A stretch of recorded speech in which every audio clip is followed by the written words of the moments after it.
Let's get this straight first. Ant-Man 3 Quantumania flopped and seriously damaged not just the brand of Marvel Studios, but also will have a lasting impact on MCU Phase 5 and Kang as the villain. Jonathan Majors is already in a lot of trouble for allegedly hitting his girlfriend. Based on rumors, the dude was texting some other woman and his jealous girlfriend tried to grab his phone, and that resulted in Jonathan Majors going full Ezra Miller on her. I'm transgender, non-binary, and I don't want to be searched by a man. I claim my Fourth Amendment rights. You learn it? Did you want to fight? Is that the deal? Whoa, bro. Fight? I was complying. Well, you the one that complained. I was. You said get off the road. I got off the road. No, you didn't. This is a message for the North Carolina Ku Klux Klan. Hello. First of all, how are y'all doing? It's me. If y'all want to die... That's an option I present people, always. Hi. And always just knock you out, and then you won't have to panic. Right, you just gotta knock You just people let me out. know. Yeah. No? Yes? What? Bye! Nah, seriously, Kang strangled his girlfriend. Hilarious. I love Disney actors. They're great method actors. Dude was probably practicing for Avengers Kang Dynasty. Hope Disney doesn't recast him. Damn. Next time, baby. Ant-Man 3 Quantumania had a total budget of $200 million with a marketing budget of $100 million easy. The film made $474 million worldwide. Meanwhile, Iron Man Part 1 had a budget of $140 million and made $585 million worldwide back in 2008. Ant-Man Part 1 had a budget of $170 million and made $520 million worldwide. So yeah, after all the theatrical shares and other expenses, there is no way Disney or Marvel made any profits with Ant-Man 3 Quantumania. In terms of money, we have no money. We are doomed. Based on news sites, Ant-Man 3 needed $600 million to break even. Now these numbers are great compared to Shazam 2 or even Black Adam, but for Marvel, the biggest franchise in the world, this is nothing but time to panic. What's happened? Why did the film bomb? Why didn't audiences show up? Well, let's discuss. Let's start with the story. As we already know, story is king. Ant-Man 3 had an easy and simple story. The idea here was simply to introduce Kang the Conqueror to the big screen. Oh yes, Marvel and Disney introduced Kang in Loki TV show, but a lot of people such as myself don't give two shits about Disney Plus TV shows, so you see, this one was like the Guardians 3 commercial of Thanos, or even the ending of the first Avengers film, where Marvel introduced the Mad Titan, Thanos himself. I will bathe the starways in your blood. Ant-Man 3 wasn't just a filler movie to properly introduce Ant-Girl, whatever MCU decides to call her. I'm gonna call her Social Justice Warrior. You see, Social Justice Warrior here is part of Kevin Feige's great plan of Young Avengers. If you have seen Hawkeye, WandaVision, Black Panther Wakanda Forever, Doctor Strange in the Multiverse of Madness, Loki, Avengers Endgame, or even Spider-Man movies with Tom Holland, you know very well that Disney and Marvel are most definitely planning a Young Avengers film. So Ant-Man 3 wasn't just an expensive advertisement for Kang the Conqueror, but also for another young Avenger. Who's a better social justice warrior than any of the other woke social justice warriors the MCU Phase 4 has introduced? You just don't care. No, I do care. I know you want to help. I do. But this is not our fight. Just because it's not happening to you doesn't mean it's not happening. Remember when Doctor Strange 2 got banned in the Middle East for rainbow flag? Oh yeah, me neither. This isn't tokenism to include an LGBTQ plus community member. I'm proud to be a part of a film that represents and stands for inclusion and diversity. Who the fuck is that guy? Who the fuck is that? The film started with Michelle Pfeiffer aka Janet Van Dyne aka Ant-Woman in the quantum realm collecting water with her two guard dogs or some sort of guard dog creatures that the VFX team came up with. Anyways, we see a ship crash land into the quantum realm and boom, it's Kang the Conqueror aka Jonathan Majors lying on his stomach like a baby. All Ant-Man movies begin with some kind of flashbacks for no reason. This one does too. Ant-Woman has been stuck here 30 years because of some kind of sacrifice she made to defuse a bomb. It's a whole another lame plot from Ant-Man 1. I do not want to get into. It's boring. Fast forward to the present day, we meet Scott Lang, who is as happy as any puppy could be. Oh, look. It's like a little puppy, all happy and everything. Do you want to go to space? You want to go to space, puppy? I'll take you to space. Dude is famous for being an Avenger. Kids love and look up to him. Every dog on the street wants to take a picture with him. He gets noticed by attractive women. Gets free food from every restaurant ever. Gets called Spider-Man a lot. Thank you, Doctor Strange. Goes on a dinner date with the FBI agent we met on Ant-Man 2 and WandaVision. They'll never know what you sacrificed for them. It wouldn't change how they see me. Wait a second! Oh God, I'd love to forget that show. Fuck WandaVision. Moving forward, we see that publicly Scott Lang is living his best life as an Avengers veteran, unlike before where he was a fugitive and a criminal. My dude Ants has even become employee of the century at Baskin-Robbins. I didn't even know you could become that. Cough product placement. We also get a look at Hope, Ant-Man's part-time girlfriend. Social justice warrior who's building affordable housing and getting homeless people free food activist. Of course, it's a Disney movie, regardless of all that crap.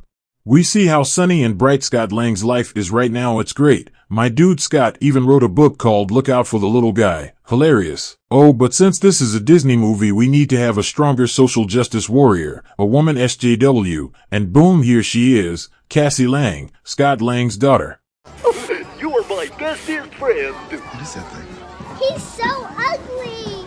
I love him. We meet her as she gets released from prison, very similar to Ant-Man 1 where Scott gets released from prison for being a Robin Hood. Cassie was arrested for helping out homeless people aka beggars in San Francisco, California, the capital of homeless people in USA. Have you seen homeless or beggars on the streets of California? All the violence they cause, the robberies, the drug issues, businesses leaving, rapes and other gang-related violence. That's pretty much why the government and authorities remove homeless aka beggar encampments from private or middle-class suburbs. It causes more problems for regular people. If Hollywood wants to support homeless people, then these encampments should be allowed on Beverly Hills, not in random middle-class areas. Anyways, after SJW rant. What were you thinking? What was I supposed to do? Look the other way?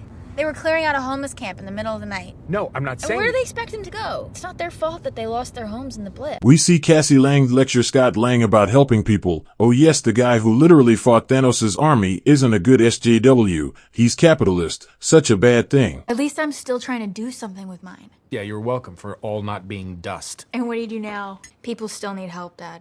At least we're trying to do something that matters. Cassie Lang aka Ant-Girl reveals that for the last 5 years, when her father was gone, she became a super smart genius scientist who invented a similar device to Tony Stark's quantum GPS that could communicate with the quantum realm. This freaks out Grandma Ant-Woman. She wants Ant-Girl to shut it down. As if there was a ghost down there. I mean, you had 1,000,000 days to explain all of this to the family. Any sensible person would in fact discuss Kang to the family. But not the great-grandma Ant-Woman. No pizza in the quantum realm. You know, Mom, you can talk about it. Sweetheart, I spent 30 years down there. I want to live right now. Wait a minute. Sneaky little hobbitses. We don't have time to talk, Henry. No, you need to tell us. And why didn't you listen? I told you to stay away from here. You can't triple stamp a double stamp, Lloyd. You can't triple stamp a double stamp. You didn't tell them about him. Did you say anything about what you did here? You can't triple stamp a double stamp, Lloyd. You can't triple stamp a double stamp. Mom, what's after Scott and Cassie? We have to find them. Hope, please. And you're still hiding things from us. I am trying to protect you. You can't triple stamp a double stamp, Lloyd. You can't triple stamp a double stamp. These losers get sucked into the quantum realm because of the goober that Ant-Girl made. And boom, we are in the mysterious quantum realm, which strangely enough transforms this whole movie into Guardians of the Galaxy spin-off film. Because we are in an unknown world with strange creatures, a funny-looking villain who wants to take over the world with a bunch of heroes who consider themselves family. See, it's the exact same Guardians of the Galaxy formula. We even have strange and funny-looking creatures in the film. Ant-Man 3 is basically a Guardians of the Galaxy spin-off, just in the most lame way possible. Ant-Man and Ant-Girl gets attacked by a couple of microbes and later gets kidnapped by Chewbacca and other Star Wars characters. Meanwhile, Grandma and Grandpa, along with hot MILF, runs from Kang's search parties and later hitchhikes on a fish. Ant-Man drinks pink piss and gets to magically understand all the Star Wars creatures and friends of robot Chewbacca. Now these Star Wars characters suspect Ant-Man and Ant-Girl to be spies of Kang. Why would Kang send spies? Who knows? Anyways, one of the Star Wars characters could read minds, so everything is fine now. They love Ant-Man and Ant-Girl.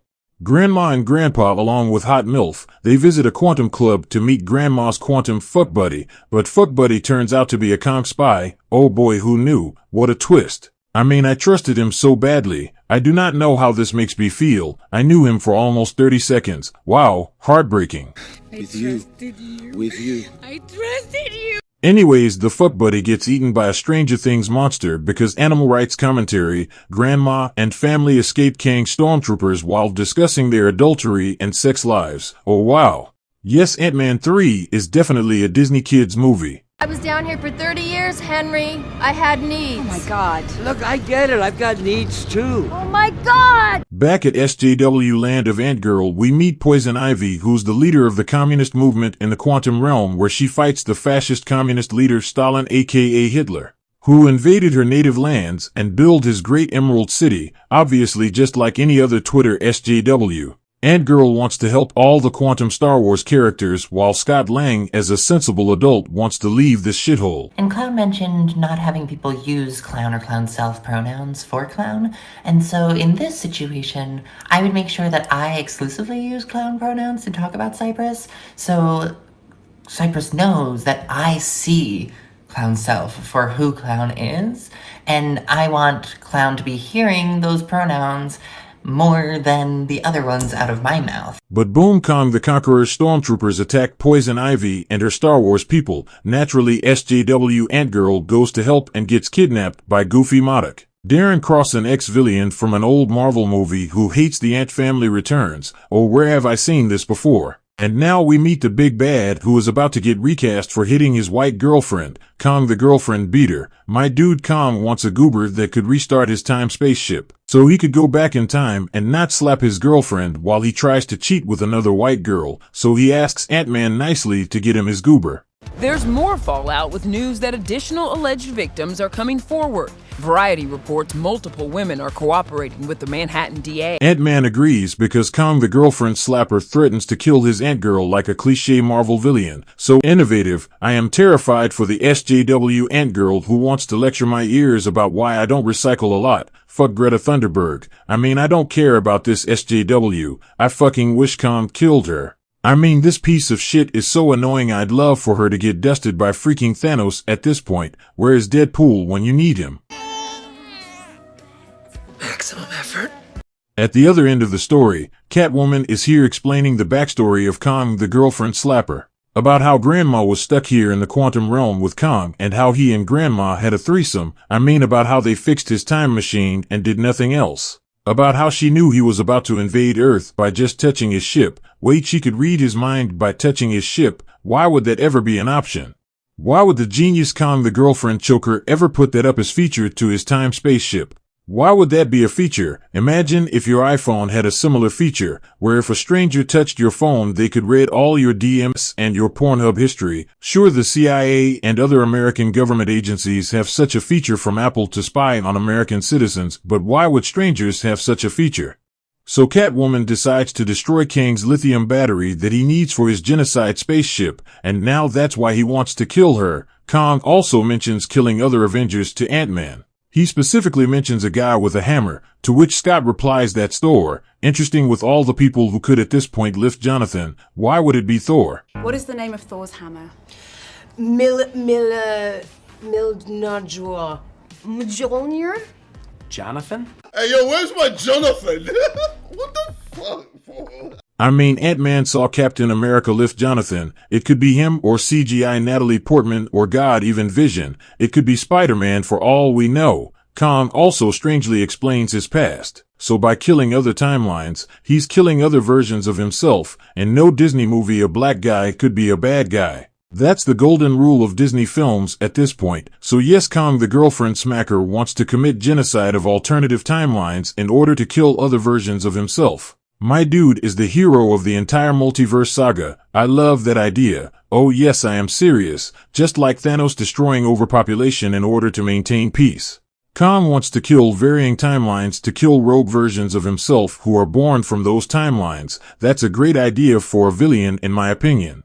Now, as soon as Ant-Man enters the battery area, for some goober reason, my dude starts multiplying like the population of China. Dude makes copies of himself. A lot of fun to watch. Who are you? Why are you dressed like that? Because I work at Baskin Robbins. This is my uniform. These are normal clothes. Why are you dressed like that? But the cringe of him being a selfless dad is annoyingly gross. I love the Baskin Robbins guy. I wonder how much money Baskin Robbins paid Disney for this obvious commercial. Surely not as much as Skittles did for Shazam 2: Fury of the Rotten Tomatoes, and since this is a Disney movie, and the writers realized the hot MILF needed a reason to exist in the film for men like me to look at, hello baby, she pops in at the last moment to help Ant-Boy. And together with the power of family, they shrink the lithium battery to normal size. Wait a second, it's the quantum realm, so what is normal size and what isn't? Consistency is missing from Marvel movies as usual. After fixing the battery, Ant-Man decides to give it to girlfriend abuser. But Grandma Catwoman decides otherwise. Kang take it anyways. I love the way he smacked the ants as if they were nothing. Wait until the end to find out. Now Kang as usual kidnaps somebody. This time it's Grandma Catwoman. I wonder why he chose not to kill Ant-Man and Wasp. I mean, why not? You kidnapped Ant-Boy's daughter and Hot MILF's mother. They're definitely coming back. Kang! We had a deal! So why not just kill these annoying characters so this nightmare of a boring film could just end? Nope. Like every other Marvel villain, Kang explains his evil plans to Grandma Catwoman about the multiversal war, like an advertisement for Avengers Kang Dynasty. He tries to reason with SJW Catwoman, but do you really think she'd care? Why explain it to her if she has betrayed you before? So this exposition dump is for the audiences to understand and kind of reason with Kang the Conqueror, similar to Infinity War exposition dump.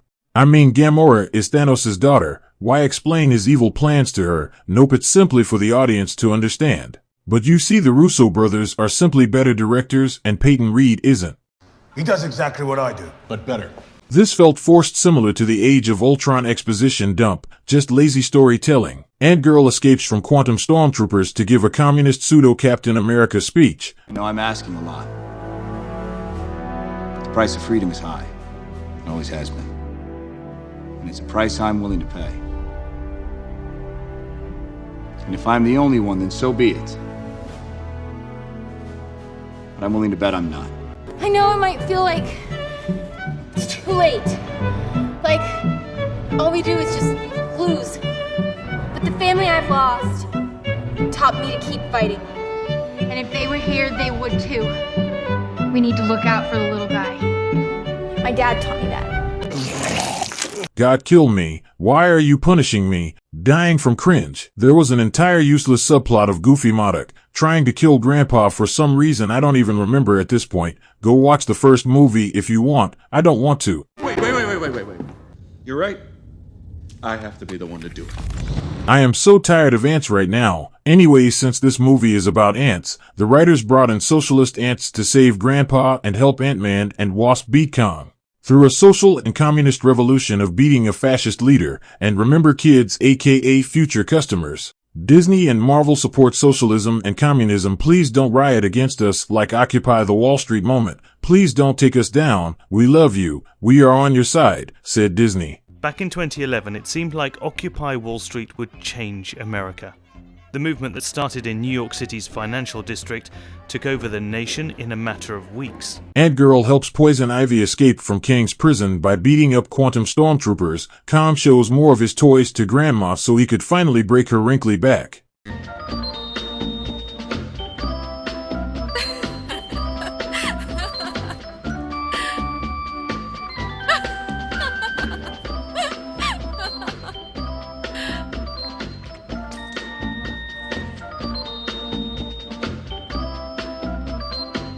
He continues to give her his Palpatine speech. While assembling his stormtroopers outside, he is ready to leave the quantum realm, so he could invade other realities. My dude gives an evil villain speech to the quantum Star Wars creatures and characters, including Robot Chewbacca. Out of nowhere, the genius Ant-Girl SJW interrupts his evil Palpatine speech to talk about communism and how together with all the other Star Wars characters they could beat Hitler and run away from his ethnic cleansing genocide. How did Ant-Girl become smarter than Kang to figure out advanced Kang technology? Oh, you know, she's a genius SJW who wants to help homeless people. She's got 200k followers on Twitter filled with anarchists and other degenerates. Now, hang on a minute. Did you just say I don't talk to my family because they don't have followers? If they had followers, they'd be here right now. I mean, my mom has more followers than my sister. It's your mother. What difference she make? Why do you care if she has followers or not? It's your mother. Can anyone tell me like what I would talk to my mom about if she's not going to be making me relevant? Where do all these guys come from? So if you think she can't interrupt Kang the girlfriend slapper's evil guy speech, then you're a bigot who need to be cancelled, and you need to educate yourself about sexism and misogyny. Shame on you. Ant Girl literally gives the lamest war speech I've ever seen or heard in a theatrical film before. Who hired this actress? I cannot tell you that. Okay. This is literally one of the worst performances I've ever seen in a Marvel film. This SJW is no leader, nor is she a good orator. Why in Tony Stark's name is she here? Why is she giving speeches? What is she now? Leader of the Young Avengers? If anything, that should be Spider-Man. My dude has been an Avenger for a very long time. He's fought Thanos. Magic! More magic! Magic with a kick! Magic with a... He's fought for his city, fought other lame Tony Stark side villains. My dude Spidey deserves to be the leader of the Young Avengers, not this DEI diversity hire of an SJW with average Twitter IQ. Shame man, fuck Disney and Marvel Studios. They're robbing better characters and giving their arcs to lame wannabe. Shame. You're a fucking disappointment. Oh, but wouldn't you know it, Ant-Man aka Giant Man is here now again to let Kang know that they had agreed to a deal. Yes, the bad guy who tried to kill your daughter for a battery, who you know wants to kill trillions of people to stop his clones from destroying the multiverse. Oh yes, that villain didn't keep his word. Yes, of course. Who made you an Avenger again? They called Hulk the stupid Avenger. No, oh boy no, it's Scott Lang, Ant-Man. He's the stupid Avenger. No. You're not the stupid Avenger. No, nobody calls you the stupid Avenger. It's okay. Giant Man starts to destroy Kang's Stormtrooper and his starships and swings, but some of them were too much for Giant Man. It looked like he was about to be killed, but then the Avengers showed up. Sorry, I mean the Rebels showed up. Sorry, the Na'vi showed up. Nope, not that. What were these people called again? Whatever, at this point, I don't think anybody cares. So the Communists show up to fight against the tyrannical Palpatine clone and his First Order army. So the scenes from every Marvel movie ever comes back again. Complete chaos ensues where the good Communists fight Hitler and his mindless stormtroopers, and then this happens. I have holes! Yeah! The Blob with no holes, who is probably the best character in the whole film, or the worst, I don't know. The pink dude gets holes in his body and decides to go full Groot. I love how Marvel and Disney always create merchandising opportunities in every movie they make. Great strategy. Good luck with that, Disney. The genius Ant Girl SJW gets attacked by goofy CGI Modok again. I mean, what's his plan here? Why is he behind her? Why is he even in the film? There is absolutely no reason for this character to be in this movie. No reason whatsoever. I suspect he's nothing but a merchandising opportunity for Disney. Probably what this is. This great inspiring line from Ant Girl the silly Twitter SJW completely changes Modok's character arc. Like, wow, I am starting to believe she's a better Professor X than Professor X. Just don't be a dick. It's too late. Look at me. I'm such a dick. It's never too late to stop being a dick. I mean, she inspired an entire communist revolution with average Twitter social justice talking points with average grammar. Now she's inspiring villains to go good. Imagine if she met Thanos. Don't be a dick, Thanos. I know you're angry, and we are truly, truly sorry. I don't accept your apology. What remark was obscene and horrifying. Well, we are extremely sorry. I don't accept. So the idiot villain, who is said to be a genius scientist, takes 12 hours to leave the quantum realm again. So the idiot gets trapped here because the heroes destroyed his batteries again. Literally the same. This happens at least 3 times in this movie from the very beginning. Why doesn't this genius just kill Ant-Man and Hot Wasp? Why won't you just die? I don't get it. My dude Kang decides to fight the communist revolutionaries himself. He goes down there like Thanos in Infinity War, dusting the anarchists one by one.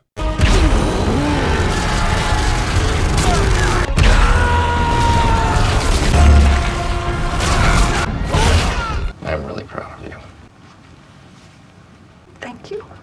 Do you have something in your pocket? If And as the communists run and flee as they always do in real life, the ant family tries to take Kang down by smashing him against walls and squeezing him like a mango. None of that works, of course. Instead of killing them when he has the upper hand, Kang the girlfriend smacker decides to give another evil villain speech. What is wrong with this movie? Why is he monologuing so much? You think this is new to me?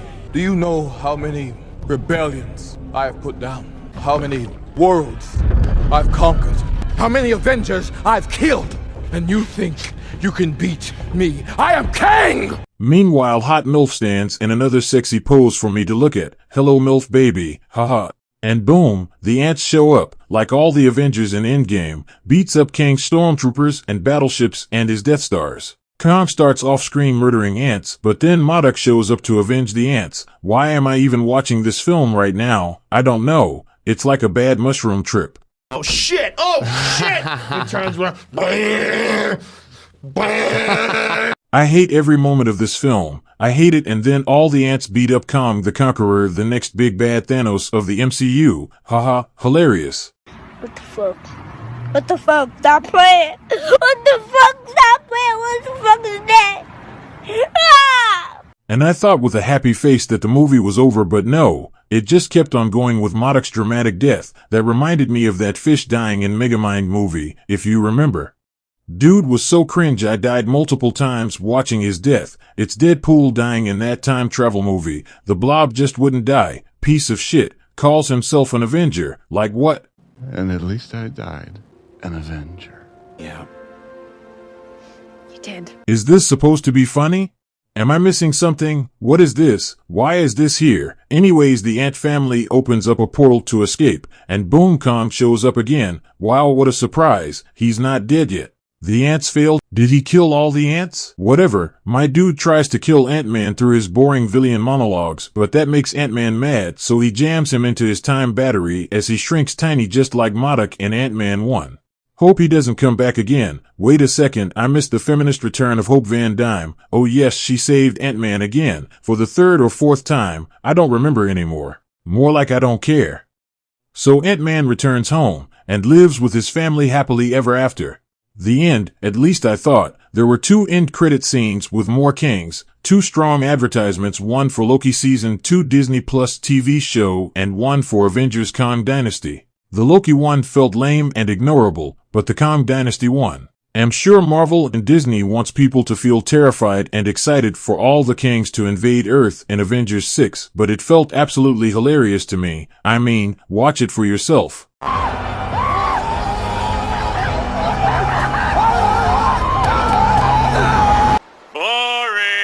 Hilarious or not, haha. Why did Ant-Man 3 bomb? Well, there are many reasons. 1, Ant-Man was never a huge brand. The character always felt like palate cleanser for all the Avengers films. It was fun time at home Netflix film, not a big screen adventure like the Avengers movies. It's garbage TV drama that we use for babysitting kids. Having that character and his movie lift the weight of Kang was never going to work out.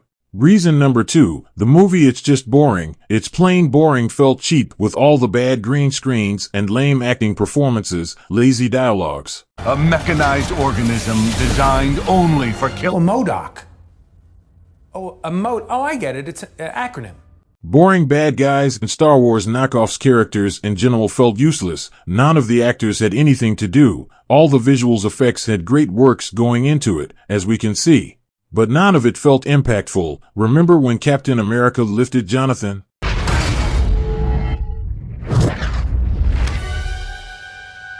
Oh yes, that scene had similar visual effects as the Ant-Man scenes, but was way more impactful. Those scenes had more meaning to them. They stood for rules of the MCU that were broken and newer records set. Reason 3, no effects on the larger MCU. The film just didn't have any impact. The movie didn't do anything other than introducing Kang the Conqueror to the audiences, similar to what Loki Season 1 did. There was nothing new or exciting happening here. We already saw Jonathan Majors' performance in Loki. We already met all of these characters before. Nobody died other than MODOK the goofy clown. I am Kang! Whom I don't give 2 shits about. So you see, the film started where it stopped. Ant-Man is with his family, happy just like a puppy, no drastic changes or growths here.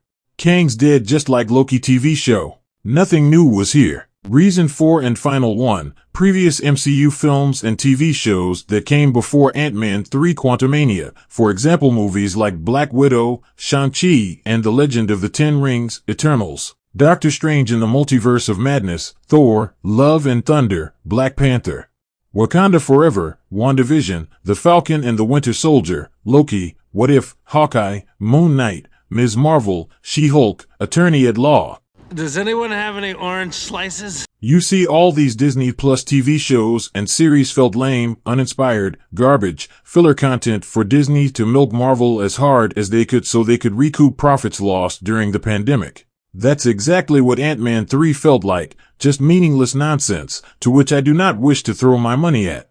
It is true Marvel Studios and Disney are constantly flushing out garbage movies and shows in the name of content. It's frustrating to see the once glorious MCU fail get anchored by its own success.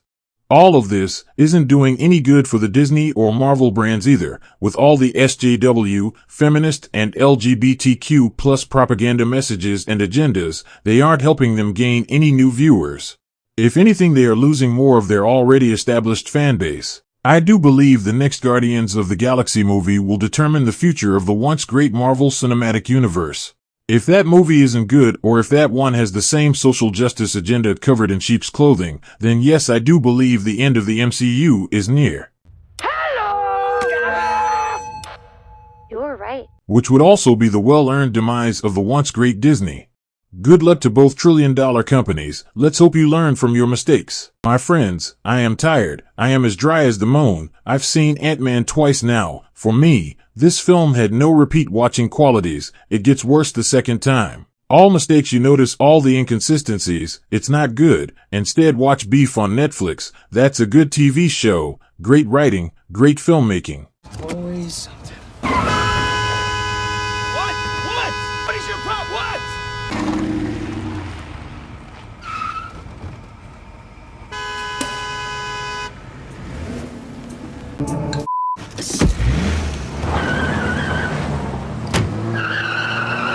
Goodbye, my friends. I'll see you soon. Ciao like goodbye, you know, like ciao, arrivederci, sabaro.